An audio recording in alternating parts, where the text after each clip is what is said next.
자, 각 가정의 자녀들, 특별히 우리 아들들 있잖아요. 아들들이 이제 고등학교 1학년, 2학년, 3학년 올라가면서 주로 나누는 대화가요. 어느 대학 지원할 거냐, 어떤 과 지원할 거냐, 이런 대화를 주고받고 합니다. 자, 그래서 이제 무사히 대학에 입학했습니다. 그러면 주제가 뭐로 바뀝니까? 군대 문제로 바뀝니다. 여러분, 해군과 공군과 그리고 이 해병대 이런 데는 지원하잖아요. 그래서 군대를 지원해서 해군 갈 것인지 공군이나 해병대 갈 것인지 아니면 가만히 있으면 육군에서 통지서가 날라오거든요. 가만히 있다가 그냥 육군 갈 것인지 이렇게 서로 이야기들을 나눈다는 것이죠. 이제 어느 날 통지서가 날라옵니다. 가장 먼저 날라오는 게 신체 검사를 받으라는 거죠. 신체 검사를 받습니다. 신체 검사를 통과하면 이제 병무청에서 군대 입소하라는 그런 통지서가 날라옵니다. 군대 입소하라는 통지서 날라오면 가장 먼저 신병훈련소 가잖아요. 신병훈련소 입소함으로 말미암아 군인 신분으로 전환이 되는 거죠. 자, 신병훈련소 입소하면서 가장 먼저 하는 게 뭡니까? 이 사복들을 벗는 거예요. 그죠? 사복들을 벗고 심지어 속옷들까지 벗어서 집으로 보냅니다. 집으로 보내고 군대에서 지급된 옷으로 갈아입으면서 그때부터는요 완전히 구별된 존재가 되는 겁니다. 그 이전까지는 법의 적용을 받고 살아도 대한민국 헌법의 적용을 받거든요. 그러나 군대 생활하는 동안에는 어떤 법을 가장 우선적으로 적용받습니까? 군법의 적용을 받는다는 것이죠. 왜요? 구별된 존재되기 때문에. 자, 군대 생활하는 동안에 군인은 그래서 어떤 삶을 살아야 됩니까? 세상에서 했던 것을 계속해서 이어가면 안 됩니다. 집에서 맨날 늦잠 잔다고 늦잠 자면 안 되고, 그리고 규율에 맞게 지내야 되는 것이죠. 왜냐? 구별된 존재이기 때문이죠. 여러분, 사람은 달라지지 않았습니다. 사람은 그대로인데 뭐만 달라졌습니까? 구별된 존재라는 신분만 달라졌을 뿐이죠. 여러분, 이런 군인들을 보면서 우리가 예수 믿는 사람으로서 우리가 그리스도인에서 어떤 삶을 살아야 되는가 우리가 생각해 보게 되는데, 여러분 예수 믿는 사람들도 구별된 존재인 줄 믿으시기 바랍니다. 예수 믿는 순간부터 우리가 이 땅을 떠날 때까지 우리도 병사들입니다. 누구의 병사들이에요? 예수 그리스도의 병사들로 살아가고 있는 줄 믿으시기 바랍니다. 자, 그래서 하나님께서 세상으로부터 불러내셔서 하나님의 백성으로 삼아주신 자들이 바로 우리들이라는 겁니다. 자, 세상 가운데 살면서는 우리가 세상의 법 아래 살고 있습니다. 물론 대한민국 헌법의 지배를 받고 있지만 우리 육신을 갖고 있기 때문에, 그러나 우리가 예수 믿기 전까지만 해도요 그냥 세상이 요구하는 것들을 대로 우리가 살아가야 하는 자들이었다는 것이죠. 그런데 하나님께서 우리를 불러내심으로 말미암아 이제는 누구의 법 아래 사는 자들이 되었다? 하나님의 법, 말씀의 지배를 받는 사람들이 되었다라는 것입니다. 자, 그래서 베드로전서 2장 9절에서 보면 사도 베드로를 통해서 하나님께서 우리가 어떤 존재인지 말씀하고 있는데요, 하나님께서 우리를 어두운 데서 불러낸 존재라는 겁니다. 여러분, 어두운 데는 어떤 곳입니까? 영적인 애국, 오늘날로 말하면 세상이죠. 세상에부터 불러낸 존재들이라는 겁니다. 그래서 하나님의 기이한 빛에 들어가게 하셨다. 이처럼 구별된 존재로 하나님이 삼으셨다라는 겁니다. 기이한 빛에 들어간 존재라는 것은, 여러분 빛을 다른 말로 하면 은혜라고 할 수 있잖아요. 하나님의 은혜 아래에 사는 존재들로 주님께서 구별해 놓으셨다라는 겁니다. 이런 사람들을 성경에서는 그리스도인이라고 부른다는 것이죠. 오늘 본문에 등장하는 이스라엘 백성들도요 하나님의 구별해 놓으신 언약 백성들이었습니다. 비록 당시에 애굽의 노예로 비참하게 살아가고 있었죠. 400년 이상이나. 그러나 그들은 하나님께서 지명하여 부르셔서 구별해 놓으신 백성들이었다라는 겁니다. 여러분, 하나님께서 구별해 놓으신 백성들을 세상과 구별하시는 사역은 창세기부터 계속됐거든요. 가장 먼저 누가 나옵니까? 바로 아브라함이 나옵니다. 창세기 12장에 보면 아브라함이 나오잖아요. 여러분, 하나님께서 아브라함을 어디서부터 불러내셨어요? 갈대아 우르에서 불러내서 이제는 하나님의 법 아래 사는 존재가 되라 라고 말씀하셔서 가나안 땅으로 주님께서 이끌어 주신 것이죠. 여러분, 아브라함뿐만이었습니까? 아브라함의 아들 누구예요? 이삭. 이삭의 아들 누구예요? 야곱. 그러니까 구약 성경에 보면 많은 부분에 하나님을 소개하는데 어떤 하나님이라 소개합니까? 아브라함의 하나님, 이삭의 하나님, 야곱의 하나님이라고 함을 너희들 듣지 않았느냐, 이런 말씀을 구약에도 하시고 신약 성경에 심지어 예수님도 그런 말씀 하신다는 것이죠. 자, 무슨 얘기냐? 하나님은 일단 선택해서 구별하신 백성들을 세상과 구별하는 일을 하신다라는 겁니다. 자, 그래서 이삭 이야기라든가 아니면 야곱 이야기, 그런 이야기들을 보면 하나님께서 왜 이처럼 이삭과 야곱을 구별하시는지 우리가 알게 되는 것이죠. 아브라함의 자녀들이기 때문에, 아브라함의 자손, 언약의 자손들이었기 때문입니다. 여러분, 그리고 이런 구별하시는 사역은요, 이 야곱 가족이 기근을 만나지 않습니까? 7년 동안 엄청난 기근을 만났기 때문에 애굽으로 이주하게 되잖아요. 애굽에 누가 있어서 이 야곱이 아들이었던 요셉이 총리 대신에 있었기 때문에 이 총리 대신에 있었던 요셉이 초청으로 애굽으로 이주하게 되면서 이제 애굽에 살게 되잖아요. 이 애굽에서 200만이나 넘는 엄청난 인파가 막 불어날 때까지 한 400년 정도 지나는 동안까지도 하나님 어떻게 하셔요? 구별하시는 일을 하셨다라는 거죠. 자, 오늘 본문에 보면 이제 200만 이상이 되니까 하나님께서 때가 되었다라고 해가지고 또 구별하시는 일을 합니다. 애굽에서 빼내서 어디로? 광야를 거쳐서 가나안 땅으로 이끄실 일을 하기 위해서 하나님이 일으키시는 재앙들이 뭐예요? 애굽의 10재앙이었다는 것이죠. 여러분, 그동안 우리는 두 가지 재앙을 살펴봤어요. 첫 번째 재앙, 피재앙이었죠. 그죠? 두 번째 재앙은 개구리 재앙이었습니다. 자, 그리고 오늘 본문에 나오는 이 재앙, 그리고 파리 재앙이 있습니다. 이것뿐만이 아니었습니다. 계속 이어지는 재앙들, 악질, 독종, 우방, 메뚜기, 흑암, 그리고 맨 마지막에 장자들이 다 죽는 재앙. 이런 재앙을 하나님께서 누구를 위해서? 바로 구별된 이스라엘 백성들을 위해서 하신 겁니다. 왜 하신 겁니까? 애굽에서 빼내시려고 이런 10가지 재앙을 하나님이 허락하셨다는 겁니다. 자, 그러면 하나님께서 하나님의 언약 백성들을 어떻게 구별하시느냐? 자, 오늘 본문에 보면 자, 두 가지로 나오는데, 첫째로는요, 세상은 도저히 흉내낼 수도 없는 일을 하나님의 자녀를 통해서 행하심으로 말미암아 구별하신다라는 겁니다. 자, 오늘 보면 16절부터 보시기 바랍니다. 애굽의 10재앙 중에서 세 번째 재앙은 이 재앙이 나오고 있습니다. 자, 16절에 보니까 다시 하나님의 말씀이 모세에게 임합니다. 어떤 말씀이 임해요? 이 아론에게 지팡이를 들고 땅을 치라 그래라. 이 땅에 티끌을 치게 되면 그 티끌들이 어떻게 된다? 온 애굽에 이들로 변할 것이다. 그래서 이들이 온 사람들 몸에 기어오를 것이다. 가축들에게 기어오를 것이다 라는 합니다. 여러분, 요즘 자녀들은 잘 모르잖아요. 이 없기 때문에. 제가 어릴 때만 해도 이 머리 막 긁는 아이들 있잖아요. 머릿속에 뭐가 있는 거예요? 이가 있는 거죠. 그래서 빗을 빗잖아요. 그러면 뭐가 두두두둑 떨어져요. 그게 뭐예요? 이가 막 기어가. 그러면 이제 손톱으로 이렇게 막 죽이고 하는, 그랬던 것이 일상이었습니다. 예. 학교에서는 머리 막 긁으면 아우 정말 지저분해라고 하는데, 집에 가면 엄마가 깨끗하게 이렇게 빗으로 빗어주면 이들이 다 떨어지면 이제 가렵지 않죠. 그리고 막 몸 긁는데 뭐가 있는 거예요? 이가 있는 거예요. 그 이가 애굽의 전역의 모든 사람들에게, 그 심지어는 가축들에게 막 기어오르고 있다 생각해보세요. 끔찍하지 않습니까? 그런 재앙을 하나님이 왜 허락하신 걸까요? 이 바로에게 내 백성을 보내라 라고 하신 말씀이 전해지잖아요. 그러면 그 말씀에 순종할 수밖에 없도록 이 재앙을 일으키시겠다라는 것이죠. 그래서 아론이 하나님의 말씀대로 합니다. 17절 말씀 보니까 지팡이를 잡고 땅에 티끌을 딱 쳤습니다. 그랬더니 어떻게 했어요? 거기에만 티끌들이 이로 변하는 것이 아니라 애굽 전역에 있는 티끌들, 먼지들을 말하는 거거든요. 이 먼지들이 쫙 하늘로 올리면서 이가 되어가지고 모든 사람들에게, 가축들에게 막 달라붙어서 기어오르는 겁니다. 머릿속에도 막 바글바글 이가 하는 겁니다. 끔찍한 일이 막 벌어진 거죠. 그런데 18절을 보세요. 18절을 보니까 그동안 피재앙, 개구리 재앙 때와는 너무나 다른 내용이 나와요. 세 번째 재앙인 이 재앙부터는 어떤 일이 벌어집니까? 그 어떤 사람도 흉내내지 못했다라는 겁니다. 이것을 18절 말씀 보세요. 18절에 보니까 뭐라고 합니까? 요술사들도 자기 요술로 그같이 행하여 이를 생기게 하려 하였으나 못하였고 이가 사람과 가축에게 생긴지라 라고 하고 있습니다. 여러분, 애굽의 요술사들이 피재앙과 개구리 재앙 때까지는요, 자기들에게 있는 요술 실력으로 이처럼 사람들이 눈에 이 물이 피로 변하게 하는 것처럼 보이기는 했거든요. 그리고 개구리들이 올라오는 것처럼 보이기는 했습니다. 이렇게 자기들이 경험이 있었기 때문에 이처럼 티끌이 이로 변하는 것도 우리도 충분히 알 수 있어 라고 생각을 하고 이렇게 했을 것 아니겠습니까? 그런데 하려고 했지만 어떻게 됐어요?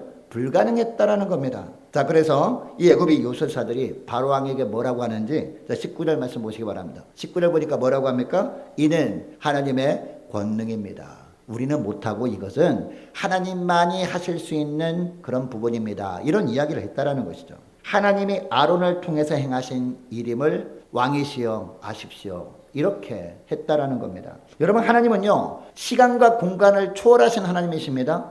무슨 얘기냐? 그 당시에 수천 년 전에 있었던 그 일을 하나님은 지금도 오셔서 오늘날도 동일하게 하실 수 있는 능력의 주님이시라는 것이죠. 여러분, 오늘날 예수 믿어 하나님의 언약 백성 살아가는 우리의 삶에 하나님이 임재하시면 어떤 일이 벌어질까요? 세상은 그 어떤 누구도 흉내낼 수 없는 일을 하나님께서 우리를 통해서 하신다라는 겁니다. 여러분, 이것을 통해서 우리에게 보내주신 분이 누구예요? 바로 성령 하나님이세요. 그래서 예수님이 십자가 죽으심으로 끝나는 것이 아니라 십자가에 죽으시고 부활하시고 승천하셔서 예수님의 성령을 보내주신 거거든요. 그리고 저와 여러분이 예수 믿는 순간부터 성령께서 내주에 계시는 겁니다. 그러니까 우리가 성령에 붙들려 살면 성령 하나님께서 세상은 흉내낼 수도 없는 일을 저와 여러분을 통해서 행하신다는 겁니다. 자, 그렇다면 뭐 이재양, 파리재양 아니면 피재양, 개구리재양 같은 어떤 신비한 일을 행하실까요? 그것은 흉내낼 수 있다는 것이죠. 여러분, 귀신이 존재하시죠. 사탄막의 졸개들이 타락한 천사들, 귀신들 아닙니까? 귀신들이 사람의 몸속에 들어가면요, 그 사람을 통해서 희한한 일을 막 벌이잖아요. 그죠? 작두 위에 타는데, 작두 위 막 그 무당들이 타는데 가만히 보면요, 작두 이렇게 그 위에 둥둥 떠다니거든요. 그런 일을 버린다라는 것이죠. 신기한 일을 많이 버린다는. 그러면 세상이 흉내낼 수 없는, 이 귀신 들린 자들도 흉내낼 수 없는 일들이 뭘까요? 흉내낼 수 있는 일. 삶이 변화되는 거예요. 여러분, 성령께서 우리를 완전히 붙잡아 주시면요, 우리의 성품이 변하는 줄 믿으시기 바랍니다. 여러분, 그렇게 되면 어떤 일이 벌어집니까? 세상은 결코 흉내낼 수도 없는 일. 그래서 저 사람이 이렇게 살아가는 걸 보니까 하나님의 살아계신 게 맞나 보다 라고 모든 사람이 인정할 수밖에 없는 그런 일들이 벌어지게 된다는 겁니다. 그게 뭐예요? 사랑할 수 없는 자를 사랑하게 되는 거예요. 결코 용서할 수 없는 자를 용서하는 거예요. 마음을 다해서. 기뻐할 일이 전혀 없습니다. 그리고 기뻐할 수 없는 일인데도 불구하고 그냥 기뻐하며 막 찬양하며 사는 겁니다. 왜 기뻐할 수 없는 일이 있을 때도 기뻐하며 사는 겁니까? 내 안에 주님이 계시기 때문에. 성령께서 나를 완전 사로잡아 주신 것이 너무나 감사한 거야. 기뻐하는 겁니다. 그래서 다른 사람이 볼 때 저 사람 미쳤나 보다라고 할 정도로 막 기뻐 막 찬양하며 사는 거예요. 세상이 흉내낼 수 없는 일들 아니겠습니까?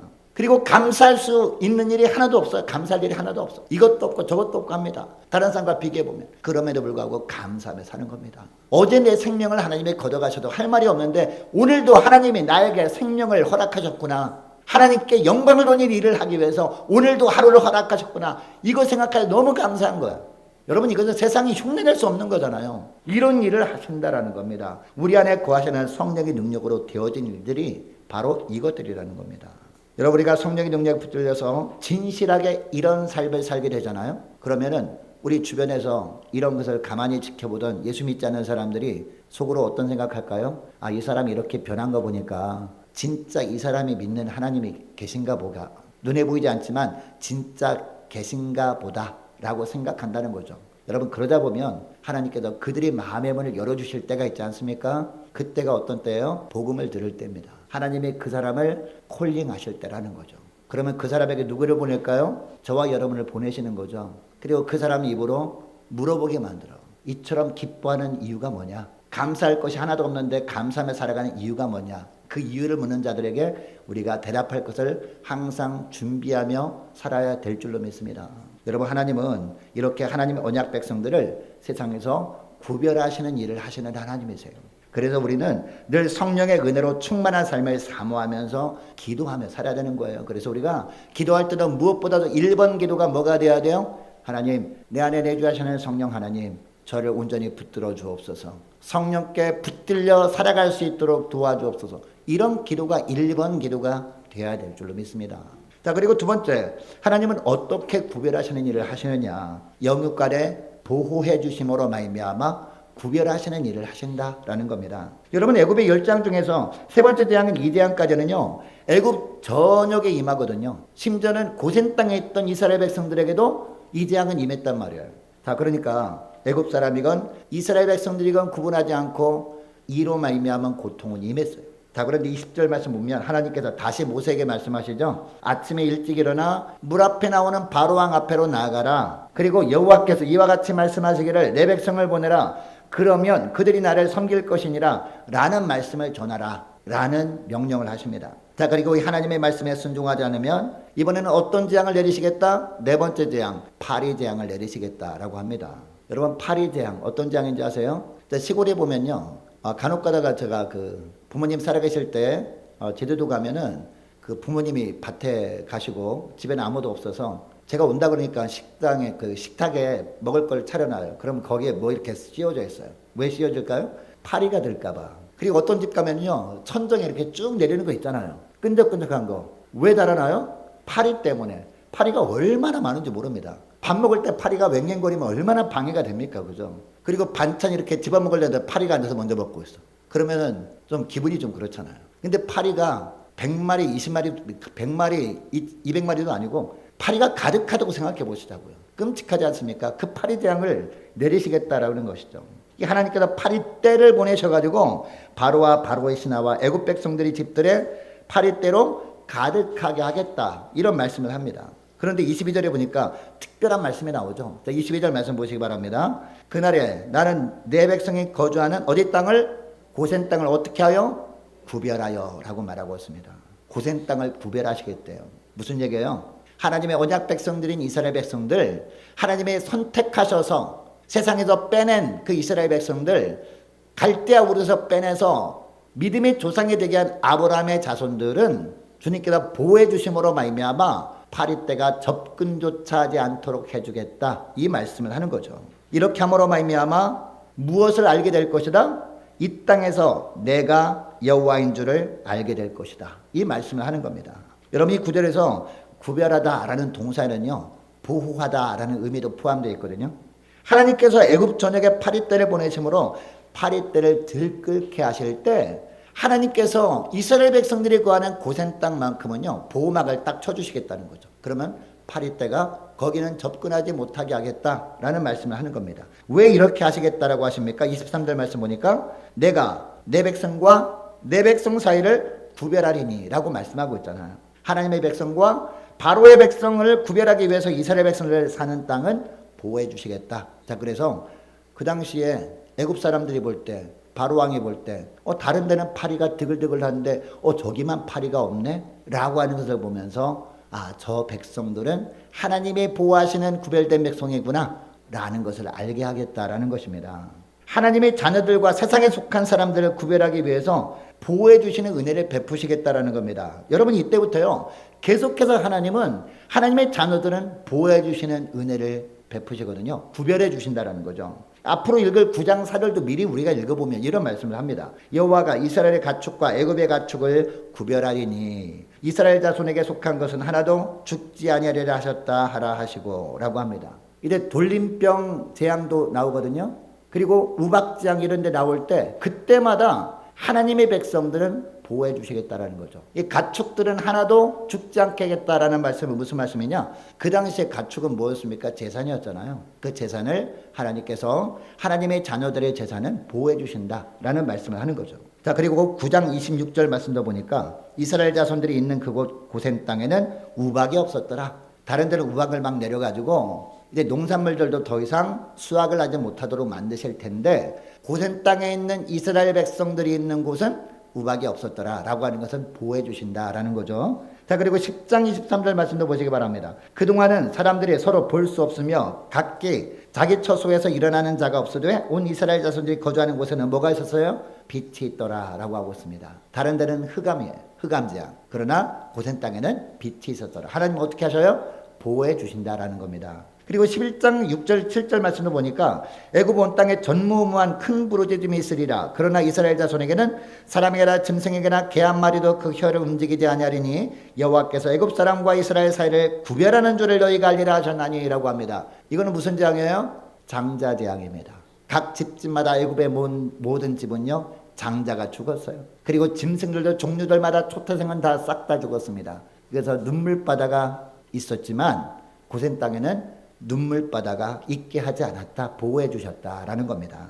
여러분, 이처럼 하나님은요, 하나님의 말씀을 따라 사는 하나님의 자녀들은요, 영과 육을 보호해 주심으로 말미암아 자기 생각대로 살면서 애굽이라는 세상 풍조 따라 사는 사람들과는 구별하시는 하나님이다, 이 말씀을 하고 있다는 겁니다. 여러분, 하나님의 자녀와 세상에 속한 사람들, 이렇게 구별하시는 하나님이세요. 우리가 어떤 삶을 살기만 하면, 오직 주님의 뜻대로 살기만 하면, 우리가 말로는 우리가 그리스도인이라고 하면서 그냥 모습은 그냥 애굽에 젖어서 살면 이런 은혜가 없겠죠. 그러나 우리가 참 그리스도인으로 살기만 하면, 우리가 진정 예배를 간절히 사모하면서 오직 주님만 의지하면서 주님의 뜻대로 살기만 하면 이런 보호해 주시는 은혜가 있다라는 것이죠. 이렇게 함으로 말미암아 하나님의 자녀들과 세상에 속한 사람들을 철저히 구별하시는 하나님이다라고 말씀하는 거죠. 여러분 진정 이 예수 믿는 사람과 그리고 세상에 속한 사람들 하나님께서 선택하신 백성과 선택하지 않은 백성은 언제 확실하게 구별될까요? 이 땅에 있는 동안은 잘 모를 수 있습니다. 하나님께서 믿음의 사람들에게도 간혹 가다가 훈련을 하기 위해서 고난을 주실 때가 있잖아요. 그러면은 예수 믿는 사람들에게도 고난을 주시긴 하네 라고 할 거 아닙니까? 근데 언제 분명히 구별된다 아십니까? 우리가 이 땅을 떠나는 순간이에요. 여러분 이 땅을 떠나는 순간 하나님이 부르시잖아요. 그러면은 우리 의지와 상관없이 우리 몸에서 뭐가 빠져나가. 뭐예요? 그게 영혼입니다. 육신과 영혼이 분리된단 말입니다. 육신과 영혼이 딱 분리되는 순간 가면은 확연하게 구분되는 게 있어요. 물론 우리 육신은 흙에서 왔기 때문에 흙으로 돌아가야죠. 그죠? 그래서 무덤에 묻힙니다. 죽어서 다 똑같습니다. 그런데 뭐가 달라요? 영혼의 상태가 완전 다르다는 겁니다. 여러분 예수 믿는 영혼 하나님이 선택하시고 구별하신 영혼은요 어떻습니까? 우리 몸에서 영혼이 빠져나갔지만 그 영혼이 홀로 있습니까? 그 영혼과 함께 성령 하나님이 함께 하신다는 거죠. 예수 믿는 순간에 한번 임하신 성령님은요 떠나지 않고 버리지도 않으시거든요. 언제까지요? 우리가 이 땅을 떠나는 순간까지 우리를 붙들고 계십니다. 우리를 붙들고 계세요. 왜? 죄 문제는 해결됐잖아요. 누가 해결해 주셨어요? 예수님이. 어디서? 십자가에서 해결해 주셨잖아요. 성령께서 임하신단 말이에요. 붙들어주고 계신단 말이에요. 그때 가면 알게 된다는 겁니다. 근데 예수 믿지 않은 사람은 어때요? 예수 믿지 않은 사람들도 우리 몸에서 영혼이 빠져나가는 건 똑같아. 근데 영혼의 상태를 보니까 혼자예요. 자기 혼자예요. 자기 혼자였고 영혼의 상태 보니까 뭐를 품고 있습니까? 죄를 아직도 품고 있는 거예요. 원죄도 있고 자범죄도 있는 겁니다. 아직 죄 문제를 해결하지 못하고 있는 거예요. 그 영혼이. 육신과 영혼이 분리가 됐는데 그 영혼이 죄를 품고 있어요. 그럼 어떻게 될까요? 죄의 삭은 뭐예요? 사망이죠. 죄의 삭은 사망이다. 라는 말은 무슨 말이냐? 죄의 대가를 자기가 치러야 된다는 겁니다. 그래서 영혼의 감옥인 어디로 가요? 지옥에 가는 겁니다. 이게 예수 믿으면 천국 가고 예수 안 믿으면 지옥 간다는 말입니다. 이해가 되시죠? 여러분 우리가 예수님을 믿어도 예수님을 잘 믿어야 될까요? 대충 믿어도 될까요? 뭐 한 번 예수 믿으면 되지 뭐 잘 믿고 대충 믿고 하는 게 어디 있냐라고 하는데 아닙니다. 예수님을 잘 믿는 건 뭡니까? 오직 주님만을 신뢰하며 사는 겁니다. 내 안에 예수님만을 왕 삼고 왕 대신 예수님의 이끄심 따라만 사는 겁니다. 이게 예수 믿는 거예요. 할렐루야. 여러분 예수 믿으시기 바랍니다. 그냥 교회만 나온다고 우리가 구원받는 게 아니라 예수 믿어야 구원받습니다. 자, 오늘 나온 여러분 다 예수를 믿으시기 바랍니다. 예수님만 신뢰하시기 바랍니다. 이 말씀을 하는 겁니다. 오늘 본문을 통해서. 여러분 이처럼 하나님께서 이 땅에 사는 동안 우리의 삶을 보호해 주시고 영혼도 영원토록 보호해 주신 은혜를 받은 자리라면 그럼 어떤 삶을 살아야 되냐 이게 중요한 것 아닙니까? 우리는 가만히 있으면 됩니까? 아닙니다. 이렇게 하나님이 구별해 놓으시고 보호해 주시는 은혜를 받은 자들이라면 어떤 삶을 살아야 되느냐. 모두가 무엇만을 소망해야 돼요? 하나님 나라만을 소망하며 살아야 된다는 겁니다. 우리가 장차갈 천국만을 소망하며 살아야 된다는 거죠. 여러분 구약 성경에서 하나님 나라를 상징하는 땅이 어디예요? 가나안 땅이잖아요. 그래서 하나님은요 모세를 통해서 이스라엘 백성들을 어떻게 하든지 애굽에서 빼내셔서 약속의 땅인 가나안 땅으로 인도하려고 하시는 겁니다. 그래서 그들이 애굽에서 나와서 광야길을 40년 동안 헤맸잖아요. 40년 동안 무엇만 바라봤습니까? 오직 적과 허리른 땅 가나안 땅만 바라본 거죠. 그러다가 결국 나중에는 요단강을 건너서 가나안 땅에 들어가지 않습니까? 자, 오늘날 이 땅을 떠나는 것을 뭐라고 합니까? 요단강을 건넜다라고 표현하잖아요. 그죠? 그러니까 우리가 무엇만을 바라봐야 돼? 하나님 나라, 천국만을 소망하며 살아야 될 줄로 믿습니다. 자, 그래서 우리는 이 땅 가운데 살면서도 우리가 어떻게 하든지 하나님께서 내가 거룩하니 너도 거룩하라 라고 한 말씀 따라서 어떻게 하든지 거룩을 추구하며 살고자 하는 거죠. 자, 그런데 문제는 세상이 호락호락하지 않다는 겁니다. 어떻게 하든지 우리가 오직 하나님 나라만을 소망하며 살지 못하게 자꾸 유혹하는 것이 바로 세상이라는 겁니다. 여러분 25절부터 보니까 파리제왕으로 말미암아 너무 고통스러워하던 바로왕이 모세 아론을 부릅니다. 그리고 뭐라고 하는지 보세요. 너희는 가서 어디서? 이 땅에서 너희 하나님께 제사를 드리라라고 합니다. 여러분 이 땅이 어디입니까? 바로가 말하는 애굽 아닙니까? 애굽을 떠나지 말라는 겁니다. 너희들 하나님께 제사 드리는 것을 허락할 테니까 이 애굽 땅이 너무나 넓은 땅이잖아. 그러니까 이 애굽 땅 일정한 곳에 가서 제사를 드리고 애굽 땅은 절대 떠나지 마라고 하는 거죠. 여러분 하나님께서 원하시는 것은 애굽을 떠나는 것인데 애굽을 떠나지 말라고 하는 겁니다.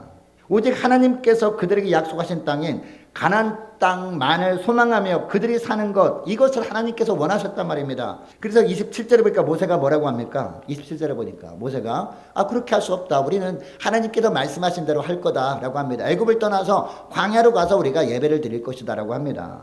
27절 말씀 보니까 우리가 사흘 깰쯤 광야로 들어가서 우리 하나님 여호와께 제사를 드리되 우리에게 명령하시는 대로 하려 하나이다 라고 합니다. 여러분, 바로왕은 지금 하나님께서 일으키는 파리대왕 때문에 너무나 죽을 지경이었습니다. 그래서 모세가 하는 요구를 들어주는 것 같은 이야기를 합니다. 그런데 어떻게 말을 하는지 28절 말씀 보시기 바랍니다. 28절 보니까 내가 너희를 보내리니, 허락하겠다는 겁니다. 보내리니, 그 다음에 뭐라고 하는지 보세요. 너희가 너희 하나님 여호와께 광야에서 드릴 것이나, 그 다음에 뭐라고 합니까? 너무 멀리는 가지 말라라고 합니다. 처음에는 애굽을 떠나지 말라라고 했다가 끝까지 애굽을 떠나서 광야 가서 제사를 드려야 되겠다라고 하니까 그 다음에 또 뭐라고 해요? 너무 멀리는 가지 말라라고 합니다. 30절부터 보니까 모세가 하나님께 간구합니다. 그때 하나님께서 파리들을 싹 다 제거해 주셨습니다. 그리고 마지막 절 32절 보니까 파리들이 다 떠나가잖아요. 이제 숨쉴만 하잖아요. 바로왕이.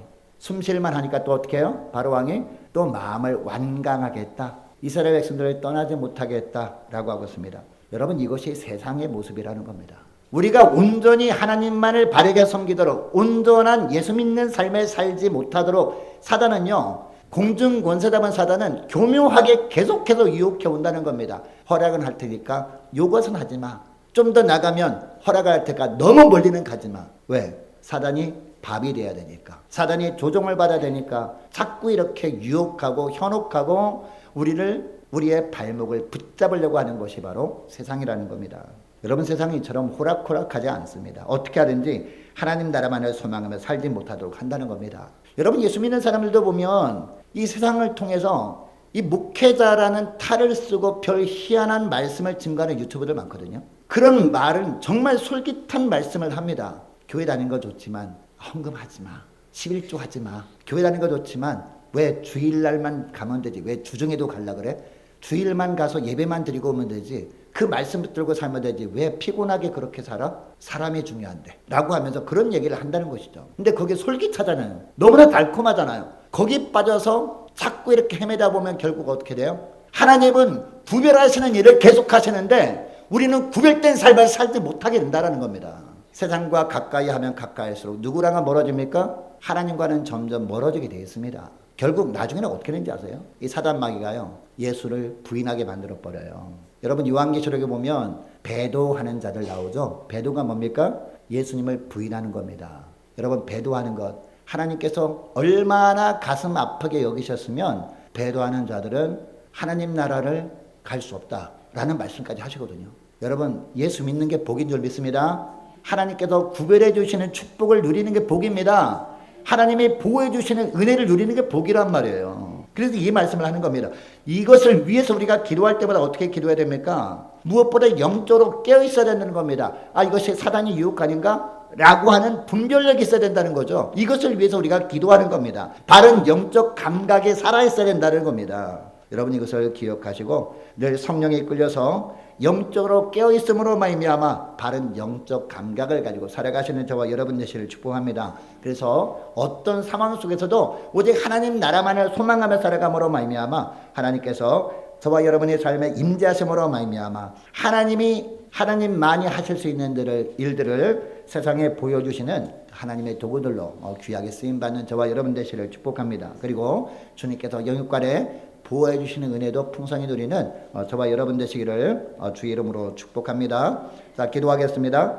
하나님 아버지, 감사합니다. 오늘 출애굽기 말씀을 통해서 저희들은 하나님께서 특별히 선택해 주시고 세상에서 빼내셔서 세상의 풍조를 따르는 삶을 살지 않고 이제는 하나님의 인도만을 따르는 구별된 하나님의 언약 백성으로 삼아주신 존재라는 것을 깨닫게 하심을 감사드립니다. 이제 이런 구별된 자들임을 저희들이 삶 가운데 항상 깨닫게 하시려고 예수 믿을 때부터 성령께서 저희들이 심령 가운데 거하시면서 성령의 능력으로 세상에 흉내낼 수 없는 하나님만이 하실 수 있는 거룩한 삶, 구별된 삶을 살게 하심을 감사드립니다. 또한 이 땅에서도 흔들림이 없는 믿음의 삶을 살게 하시려고 저희들을 보호해 주시고 천국 가는 그날까지 저희들의 영혼도 보호해 주시는 하나님을 찬양합니다. 저희들이 하나님께서 구별해 놓으신 자답게 세상 풍조를 따르지 않고 믿음으로 살고자 할 때마다 세상 권세 잡고 있는 사단이 간교하게 지속적으로 미혹한다는 것을 알았사오니 이런 사단의 미혹에 빠지지 않도록 영적으로 더욱더 깨어서 성령 하나님께만 붙잡혀 살아가는 저희를 다 되게 하여 주옵소서. 감사드리오며 우리 주 예수님의 이름으로 기도합니다. 아멘.